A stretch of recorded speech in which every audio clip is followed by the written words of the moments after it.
Cette vidéo, elle va être un peu plus longue que les autres. J'ai quelque chose à démystifier, j'ai un contexte à mettre en place qui va venir expliquer bien des choses du pourquoi je fais ça, la motivation derrière cette initiative que je prends de faire des vidéos sur YouTube. Alors, si je vous fais là, un résumé, puis en passant, vous allez vous dire, là, tout à la même affaire sur le dos, mais c'est parce que je fais les vidéos en rafale, une à la suite de l'autre, parce que je me rends compte que j'ai plein de sujets différents que je veux aborder avec vous autres. Puis, j'ai déjà reçu le commentaire comme quoi c'est comme je mélange plein d'affaires en même temps. Ça fait que là, je veux maintenir à un sujet par vidéo. J'essaye, en tout cas, je vais essayer de travailler ça. Fait que, mais je les enregistre en rafale. Donc, anecdote. Alors, ma motivation, pourquoi, d'où ça vient de faire ça, si je vous fais un petit récapitulatif, j'avais 21 ans, 22 ans, puis j'avais été inspirée, je voulais devenir conférencière. Ceux d'entre vous qui sont un petit peu plus vieux, j'ai 50 ans cette année. Alors, ceux d'entre vous qui connaissaient Jean-Marc Chaput, qui était à l'époque un conférencier au Québec comme assez connu. Puis moi, je voulais être la prochaine Jean-Marc Chaput du Québec, version féminine. Puis je rêvais d'être conférencière. Puis à 22 ans, j'ai parti ma compagnie, j'ai loué des salles dans 4 villes du Québec. Je m'étais fait faire une marge de crédit de 4000 pièces. Puis je suis partie en grande, j'ai tout mis le montant que j'avais dans la publicité pour commencer. Il n'est pas venu grand monde à mes conférences et ça a été un flop. Un flop parce que je n'ai pas persévéré. Dans les années qui ont suivi, après ça, j'ai vu plein de personnes réussir en tant que conférencier. Puis, bon, moi, j'avais vite lâché le morceau. Ensuite de ça, j'ai suivi des cours de communication orale parce que j'étais très complexée. Imaginez, j'avais l'ambition de devenir conférencière, mais j'étais très complexée. Quand j'étais plus jeune, on m'a fait le commentaire à un moment donné que je ne savais pas parler, puis que je n'étais pas habile à m'exprimer. Puis ça m'avait profondément marqué, ça. Puis j'étais un enfant assez timide à l'école. Je me souviens, là, quand le professeur disait nos noms à tour de rôle, moi, je calculais vite, vite quand ça allait être mon tour. Puis je transpirais en classe, là, quand j'étais petite, là, juste à l'idée de savoir quand est-ce que mon tour allait venir. Puis j'essayais de calculer ça allait être quoi la réponse, la question du professeur pour tout de suite préparer ma réponse. Puis l'anxiété était tellement forte que quand c'était mon tour, tellement stressée, j'oubliais la réponse à la question, puis je balbutiais, c'était tout croche mon affaire. Fait que imaginez, malgré tout ça, j'avais comme ambition d'être conférencière. J'ai suivi des cours de communication orale, des cours de personnalité, des cours... j'ai comme fait du développement personnel, de la croissance personnelle pendant 30 ans. Puis, après ça, après cette première expérience-là, quand j'avais 21, 22 ans, ben j'ai mis ça dans mes secrets, que j'avais honte de parler de ça aux autres.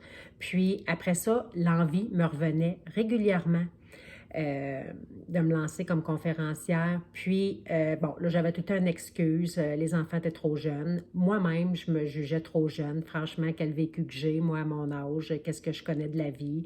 Après ça, bon, de l'argent. Tu sais, je me disais, ça prend de l'argent pour se partir à notre compte, puis se lancer, tout ça. Fait que j'avais toujours des raisons, des excuses.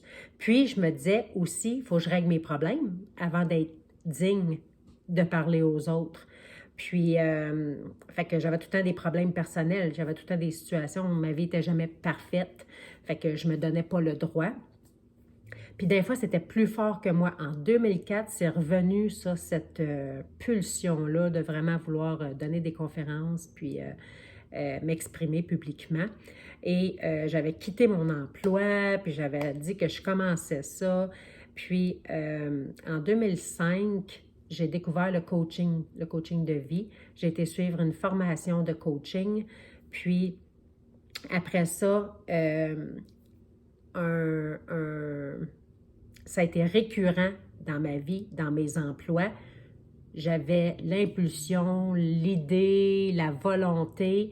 Je annonçais que je me lançais, que c'est ça que je voulais faire. Puis après ça, je me dégonflais, j'avais peur et je retournais dans un emploi quelconque, puis tout ça. Fait que le syndrome de l'imposteur m'a suivi des années de temps. En 2010, encore une fois, je voulais me partir comme pour faire du coaching, puis tout ça. J'ai suivi une formation de lancement d'entreprise. J'ai tout bâti mon plan d'affaires. On m'avait conseillé de plus offrir mes services en entreprise, en ressources humaines, vu que mon bagage professionnel était à ce niveau-là. Fait que j'avais mis l'idée première de faire des conférences puis du coaching. J'avais mis ça de côté. J'avais bâti mon plan d'affaires pour faire de la consultation en ressources humaines. Ma passion n'était pas là, fait que j'ai pas donné suite, ça n'a pas fait long feu. En 2016, c'est revenu, en 2017, c'est revenu. J'ai commencé à faire des vidéos comme je fais là. Puis après ça, il est arrivé des petits pépins, des situations de vie. Et en 2018, ma conversion, ça, vous allez m'entendre le nommer régulièrement. 2018, il y a eu...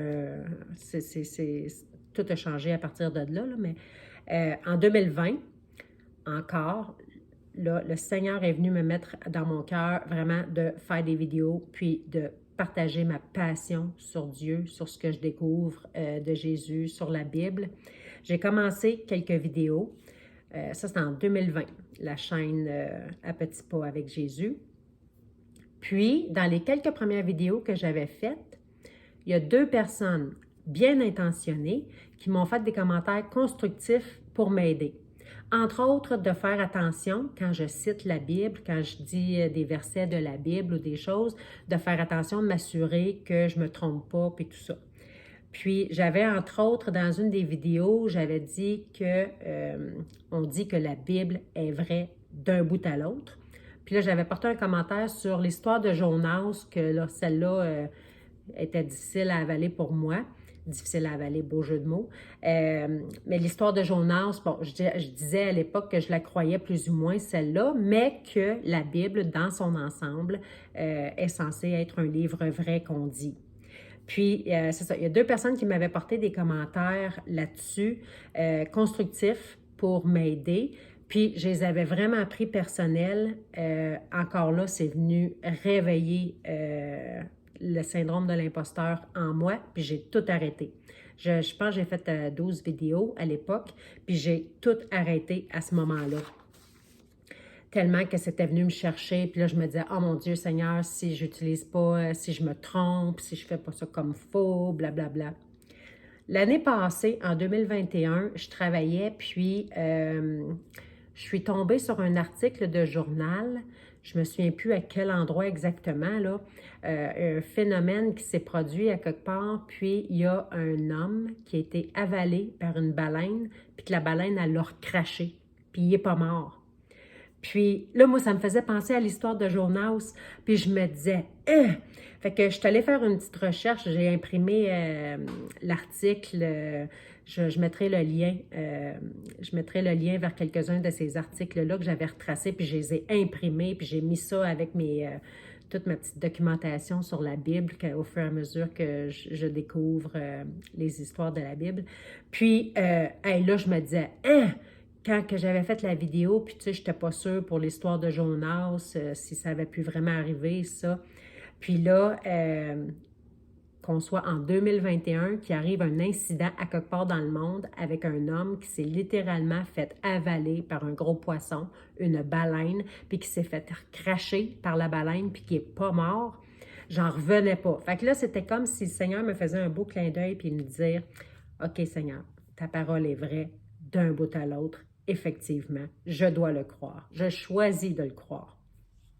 Puis, fait que pour revenir à cette ambition-là, ce goût-là de partager ouvertement en tant que conférencière ou en faisant des vidéos sur YouTube, début de cette année, 2022, c'est encore venu très fort sur mon cœur.